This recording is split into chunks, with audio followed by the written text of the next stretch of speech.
I grew up in Barnwell.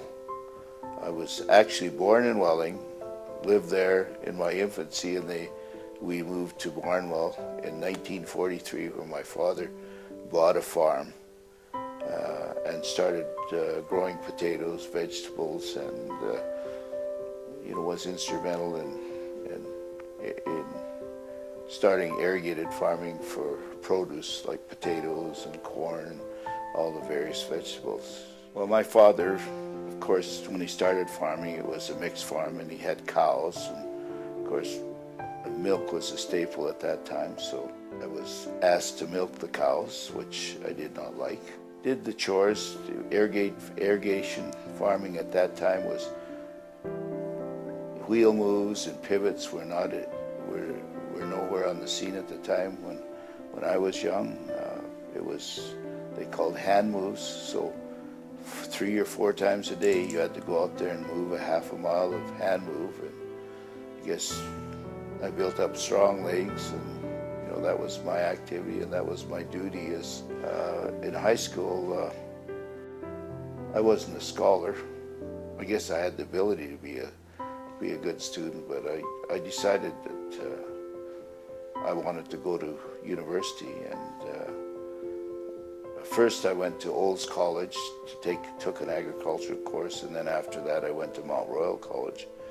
And actually I met my wife there at Mount Royal College, and we met, and of course within a year we got married, and I come back to the farm. There on the farm we started our family. We have 3 girls and 3 boys. I was fortunate enough to marry the woman that I did because she was a good mother. As we started having our children, I can remember always going on these short little holidays, and I can remember this one time, and Pat talked about it when we were going down for that potato harvester, and that's when we had our 2 children, and I could remember going down in this truck, this old truck, no air conditioning.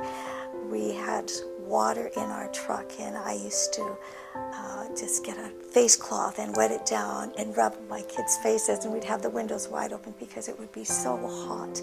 And we would stop at a hotel where there was a swimming pool, and we would just totally enjoy it.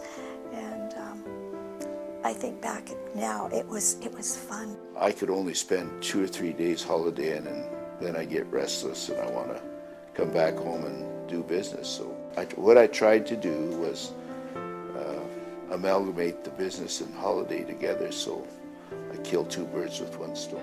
I've always had an interest in hockey, and so we enrolled our children in figure skating, the girls in figure skating and gymnastics, and the boys were enrolled in hockey, and all of them started out playing hockey, and they played both school sports, and I supported them.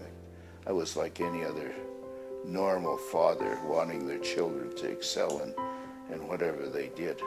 Always took our children wherever we went, whether we were visiting relatives up north or whatever. We just always were together. Today we have 17 grandchildren. I love watching our grandchildren participate in activities. Well, he's always been really ambitious, and whatever he decided he wanted to do, he basically did it. And whatever he tackled, he just went gung-ho at it, and usually accomplished what he wanted to do. And I think as our family was growing, and as our children have realized that lots of times he's been asked by different people, different things, and if he gets involved, he usually gets it done. I have been involved in a lot of business, mostly agricultural businesses, but also sport franchises. I got started as a farmer, growing the crops and then marketing them and even processing them. So, I was instrumental in getting the first plant that built in Taber, and then because of the work I did for the first plant that was supposed to come to Taber, they decided to build after telling me they weren't going to build for 3 years.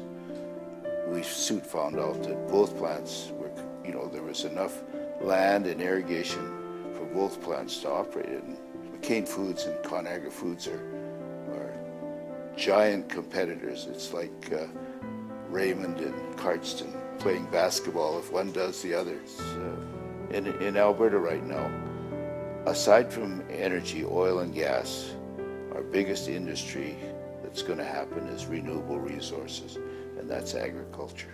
I developed Paradise Canyon in Lethbridge, Alberta, probably considered one of the top tourism, stellar, first-rate golf courses, probably in the top 25 in Canada.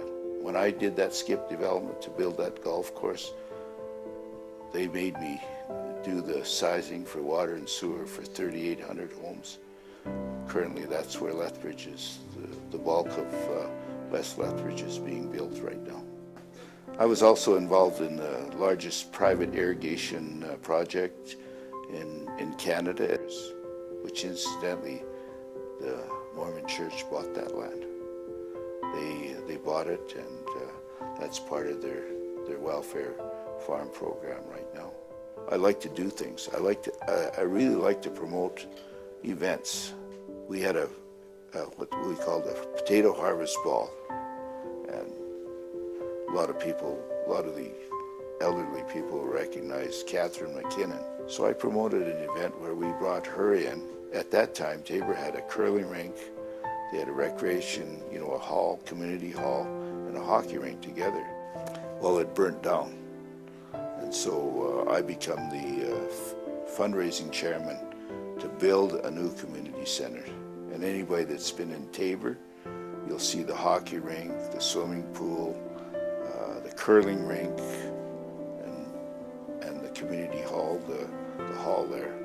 I was the campaign chairman to build that, and I got involved with a friend of mine, Danny Calgard, and I was his partner. We owned the Lethbridge Broncos in the Western Hockey League. We graduated out of our organization, all the Sutter brothers, Brian Trottier, there's a lot of Lindy Ruff, Rocky Saginaw. So we were fairly successful in those franchises. And I've always been interested in promoting and being a campaign manager and always trying to arrange things. It's always been my interest.